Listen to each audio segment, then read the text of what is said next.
আসসালামু আলাইকুম এভরিওয়ান, আমি Arnab and welcome to my blog. আজকে এমন একটা হাঁস প্রজাতির সাথে আপনাদের পরিচয় করে দেব যেটা হয়তো পুরো বাংলাদেশের ভিতরে শুধু আমার কাছেই আছে। এটা একটা বিপন্ন প্রজাতির হাঁস এবং আপনি যদি গুগল এবং উইকিপিডিয়াতে দেখেন এটাকে এনশিয়েন্ট ডাক হিসেবে বলা হয়েছে, মানে এটা একটা পৃথিবীর সবথেকে আদিম প্রজাতির হাঁসের ভিতরে একটা। এর নাম হইল হুকবিল হাঁস। এর নাম হুকবিল দেওয়া হয়েছে কারণ ওর ঠোঁটটা কিছুটা বড়শির মতো বাঁকানো সামনের দিকে, এই জন্য ওর নামকরণ করা হয়েছে হুকবিল, যেটা 1676 সালে একটা রাইটারের বইতে প্রথম উল্লেখ করা হয়েছিল এবং 1700 সালে এই হাঁসটাকে একদম বিপুল পরিমাণে পাওয়া যেত, কারণ ওই টাইমটাতে মুরগির ডিমের থেকে হাঁসের ডিমের চাহিদা অনেক বেশি ছিল। এজন্য মানুষ, যেহেতু এই হাঁসটা অনেক বেশি ডিম দেয়, এজন্য মানুষ এই হাঁসটাকে লালন পালন করতো এবং 1700 সালে মিলিয়নের উপরে এই হাঁসটা ছিল। বাট সময়ের পরিবর্তনের সাথে সাথে এই হাঁসটা আস্তে আস্তে বিলুপ্ত হতে থাকে এবং 2007-এ food and agriculture organization of United Nation মানে ফাও এর একটা জরিপ অনুসারে 2007-এ পুরো পৃথিবীতে মাত্র 800 রানিং ডিম দিতেছে এরকম হাঁস আছে এই হুকবিল। এই হাঁসটা সম্পর্কে আমি প্রথম জানতে পারি লিটল বার্ড কল আলবার্ট নামে একটা ইউটিউব চ্যানেল আছে ওইখান থেকে। তো ওইখানে উনি আর কি সংরক্ষণ করতেছিল এই হাঁসগুলাকে, যেহেতু আস্তে আস্তে পুরো পৃথিবী থেকে এই হাঁসটা বিলুপ্ত হয়ে যেতেছে, তো উনি চেষ্টা করতেছিল যে কিছু পরিমাণ হাঁস সংরক্ষণ করা। তো ওইখান থেকে আমার ইচ্ছা ছিল যে একটা দুইটা হাঁস যদি আমি কোনোভাবে পাইতাম। 2022-এর প্রাণী সম্পদ প্রদর্শনী যদি ভিডিওটা আপনি দেখে থাকেন, আমি প্রথম এই হাঁসটা দেখতে পাই সবুজ ভাইয়ের স্টলে। তখন আমি সবুজ ভাইকে চিনতাম না। সবুজ ভাইয়ের স্টলে আমি হাঁসটাকে দেখতে পাই না, আমি মানে পুরো লাফালাফি সবাইকে বলতেছিলাম যে দেখো দেখো হুকবিল হাঁস, হুকবিল হাঁস।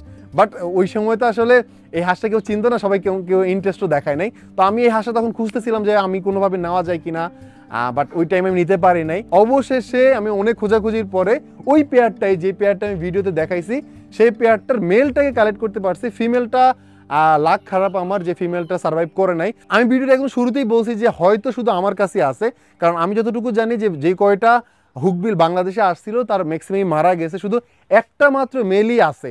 হ্যাঁ, এই মেলটাকে আমি আপনাদের যদি দেখাই, আমরা এই কেজের ভিতরে রেখে দিছি দেখানোর সুবিধার্থে, যে আগে হাতে নেওয়ার আগে এখানে দূর থেকে দেখাই। দেখেন ওর ঠোঁটটা খুবই সুন্দর, হ্যাঁ একদম হুকের মতো সামনের দিকে বাঁকানো। ওর পায়ে একটা রিং আছে, যেহেতু ইম্পোর্টেড ডাক রিং বার্ডও, খুবই সুন্দর খুবই সুন্দর। আমি একটু ধরে দেখাই। আচ্ছা, অনেকে বলতে পারে যে এটা তো দেখতে পাই দেশি হাঁসের মতোই, এটা ইউনিক কি জিনিস আছে? আমার কাছে ম্যান্ডারিন আছে, উড ডাক আছে, ওয়ার্ল্ডের 2 অফ দ্য মোস্ট বিউটিফুল ডাক আছে আমার কাছে। সো এইটা তেমন স্পেশাল কি? এখন ম্যান্ডারিন উড ডাক কিন্তু বিলুপ্ত প্রজাতির হাঁস না, অথবা বিপন্ন প্রজাতির হাঁস না। এটা কিন্তু একটা বিপন্ন প্রজাতির হাঁস, মানে পৃথিবীতে একদম কম সংখ্যক এই হাঁসটা রয়েছে। এখন এই হাঁসটা যেহেতু আমাদের কাছে ফিমেল নাই, শুধু মেল আছে, আমরা যখন ব্রিডিং করাবো অথবা ফিউচার কোনো প্রোগ্রেস করব, এটার জন্য অবশ্যই আমাদের মানে একটা ফিমেল তো অবশ্যই লাগবে।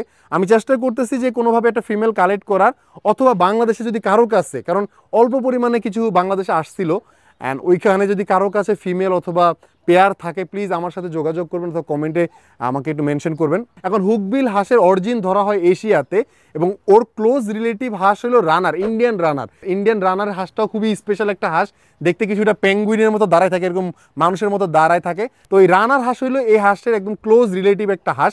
আমরা যদি হুকবিল কোনোভাবে ম্যানেজ না করতে পারি, আমরা রানার হাঁস দিয়ে চেষ্টা করে দেখবো যে আমরা হুকবিল অথবা ওর বেবি অথবা ওর জেনারেশনটা আমরা ধরে রাখতে পারি কিনা।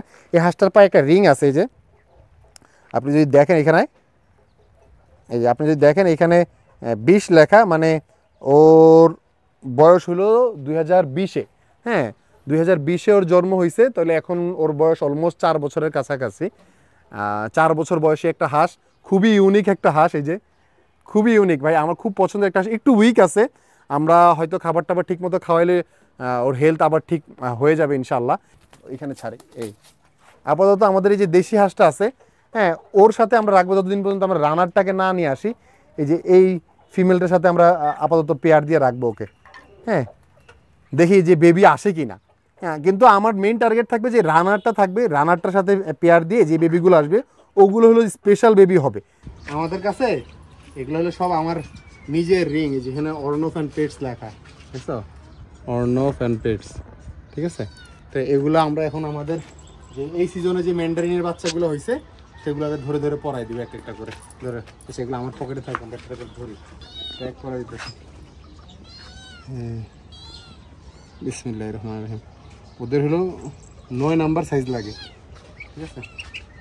আর এটা এমন না যে পা বড় হইলে পায়ে ব্যথা লাগবে অথবা কিছু, যদি যারা না বুঝে থাকে, এগুলো পায়ের সাইজ আছে, আপনি ইন্টারনেটে সার্চ দিলে আপনি পায়ের সাইজ খুঁজে পাবেন যে ওদের হাইস্ট কত মোটা পা হয়। তো ওই থেকে যেখানে দেখুন কত বড় একটা গ্যাপ আছে, আস্তে আস্তে যখন ওর পাটা একটু মোটা হবে তখন তাও হালকা ফ্রি থাকবে। আমার যতগুলো আমি ট্যাগ করেছি আগের সিজনের, হ্যাঁ সবগুলো, যে এটা আমার আগের সিজনের বাচ্চা সেম ট্যাগ করানো, ওইবার ও ব্রিডিং করতেছে, ওই যে পায়ে দেখে সাদা ট্যাগ করানো, মানে ফ্রি, একদম ফ্রি। তো ও এটা একটা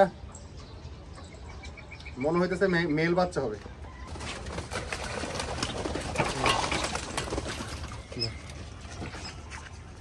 এটা হলো এই সিজনের সব থেকে স্পেশাল বাচ্চাগুলা, সাদা বাচ্চা। এই পাশে এই পাশে। আর আমি সবসময় বাম পাশের পায়ে ট্যাগ লাগাই। এই বাইরে এই ট্যাগের ভিতরে কি কি আছে, একটা নাম্বার আছে যাতে করে আমি ট্র্যাক রাখতে পারি। হ্যাঁ, এই সিরিয়াল নাম্বার, বাংলাদেশ, এটা বাংলাদেশে জন্ম নিছে, হলো এই ব্রিডারের নাম। সাদা ম্যান্ডারিনগুলার কিছুদিন পরে, সবগুলো ম্যান্ডারিনের কিছুদিন পরে বোঝা যাবে কোনটা মেল কোনটা ফিমেল। এটা হলো সাদা বাচ্চা আরেকটা, যেটা আগে ধরছি ওটা কি যে দুর্বল বাচ্চাটা ছিল না। এই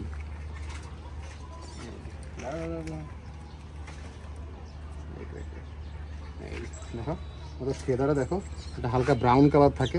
যেটা ফিমেল ওটা কিছুদিন পরে ব্রাউনটা পড়ে যাবে, হালকা অল্প একটু ব্রাউন থাকে মাথার দিকে শুধু। আর যেটা মেল ওটা সারা শরীরে ব্রাউন চলে আসবে। ওদের সবগুলার ঠোঁট এরকম টকটকে লাল হয়ে যাবে, দেখতে খুব সুন্দর।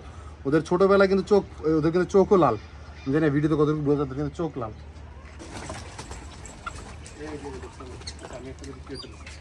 এগুলো হলো ক্লাসিক বাচ্চা। হাত দিকে, হাতে ঢুকা। আচ্ছা, এটা হলো ক্লাসিক ফিমেল, ঠিক আছে। দেখে ধরে ধরে করতে পারবি না, রিং করাবি? আমার রিং ঢুকাইতে হালকা সাহায্য কর। মাথা ঢুকা, 3টা আঙ্গুল উপর দিকে টান দে, আস্তে আস্তে আস্তে। ঠিক আছে। আচ্ছা, রিং পরানোর সিস্টেম আমি বলে দিই। এই 3টা যে আঙ্গুল, যে কোনো বার্ডরে যদি আপনি রিং পরাতে চান, ওদের যে 3টা আঙ্গুল আছে, ফার্স্ট অফ অল ওদের পায়ের সাইজটা নিতে হবে। তারপরে 3টা আঙ্গুল আপনি জাস্ট ভাঁজ করে এদিকে ধাক্কা দিলে আপনার পুরো ফেলবে, আর বের হবে না। আচ্ছা, এই বাচ্চাটা একটা স্পেশাল বাচ্চা। এটা যখন জন্ম নিছিল, মানে এটা অন্যান্যগুলো জন্মায় ফেলছে, ও জন্মাইতে পারে না, ডিমের ভিতরে আটকে গেছে। ম্যান্ডারিনেরই একটা বড় প্রবলেম যে ওরা ডিমের ভিতরে আটকে যায়। ওয়েদার যদি খারাপ হয়, যেমন এই যে এখন রেনি সিজন, সুন্দর ওয়েদার, এই সিজনে খুব ভালো ডিম হ্যাচ করবে। বাট গরম, হ্যাঁ, যদি বেশি গরম পড়ে তাহলে ওরা ডিম হ্যাচ করে বের হয় না। তো ও আটকে গেছিলো ডিমের ভিতরে, ওরা আমরা বের করে দিয়েছিলাম। ওর নাভিতে ঠিক মতো শুকায় নাই, খুব উইক ছিল, ভাবছিলাম যে বাঁচবে না। পরে যাক আলহামদুলিল্লাহ, আল্লাহ হায়াত রাখছে, টিকে গেছে বাচ্চাটা।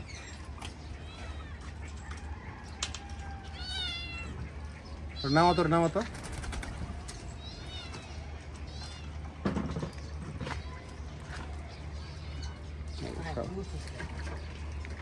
সবার রিং পরাই দিছি। আচ্ছা, আর আমাদের এই কেসটাতে যেখানে আমরা ওয়াটার ফাউল কালেক্ট করি, রাখি আর কি, ব্রিডিং করতেছি, এইখানে অবশেষে আমি যে সকল ওয়াটার ফাউল কালেক্ট করার কথা সবগুলো কমপ্লিট করে ফেলছি।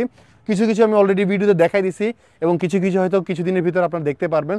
তো ওই ভিডিওগুলো দেখতে হলে চ্যানেলের পেজের সাথে থাকতে হবে। আজকে ভিডিও পর্যন্ত, সবাই ভালো থাকবেন, সুস্থ থাকবেন। আসসালামু আলাইকুম রহমতুল্লাহ, দেখা হবে পরবর্তী ভিডিওতে। টাটা।